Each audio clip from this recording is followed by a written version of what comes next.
Why? It's high and dry, but not too cold. If you live in an area that's too high, you're going to be battling cold temperatures, which is going to force you indoors. You won't be able to leave the windows open, and you'll be breathing indoor air again. If I had to air, you have 2,000 to 4,000 feet above sea level.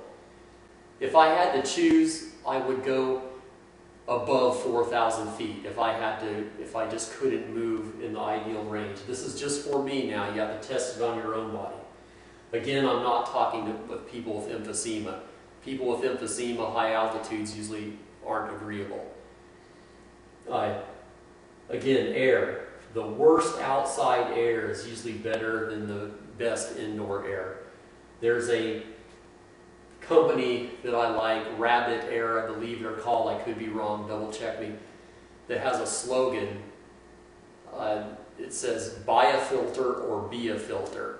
If you're going to live indoors and you can't avoid it, filter your air, dehumidify it, or your lungs will be the filter. Personally, as far as air goes, I love ocean air. If I'm out on a cruise or I'm out fishing in the middle of a lake, man, I can breathe great. If you've got the money, move to the beach. But anyway, these central air conditioners are awful. Let me double check I've gone over the A good enough. Okay, the final one, L. Low blood sugar. This is from our westernized system of eating, 3 huge meals a day and nothing in between. Again, eat the raw rainbows, raw foods all the time. You're just constantly snacking. Don't worry, they're low in calories, all the vegetables.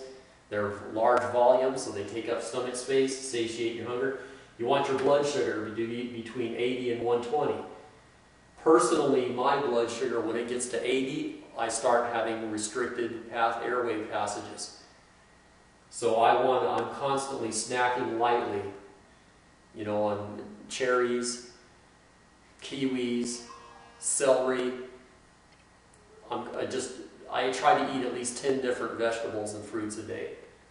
You notice I said vegetables first, okay? Also, the L, liquor. Okay, I'm going to pick on beer and wine because that's my trouble spot. Hopefully you're okay. Beer and wine inflammate my airways like crazy. And what happens the next day, I have a heavy mucus production, plus I have dehydration on top of it. So I have globs of unmentionables in my airway, plus they're sticky. I end up coughing a lot to get them out. They don't want to come up freely. They don't move fluidly. Then the coughing irritates my lungs even further. Okay, so if you're going to drink, obviously no liquor is best. But if you're going to drink, personally, vodka and whiskey. Stay away from the stuff that's perfumed out like tequilas and your gins. You know, pure alcohol. Okay. But anyway, the alcohol will dehydrate you, thickening up your mucus so it doesn't want to move. It'll inflame the tissues. Anyway, so who am I to give all this? I'm a 50-year-old man that's had asthma all my life. I've lived on a Western diet and I've suffered the consequences. I don't want you to suffer the same way. If you have a child that you are having trouble with and this doesn't help, this should get you 85% out of the woods, okay? I am a licensed respiratory technician and a licensed practical nurse if you're impressed with higher education. My phone number, 760-447-9240. Call me if you have a special case that's just unresolved. I might be able to give you some tips. I'll have to word it in the way that this is what I would do. I cannot give out medical advice. Well, hopefully this helps.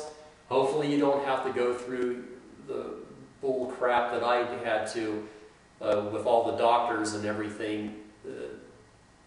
Anyway, take care. Thank you.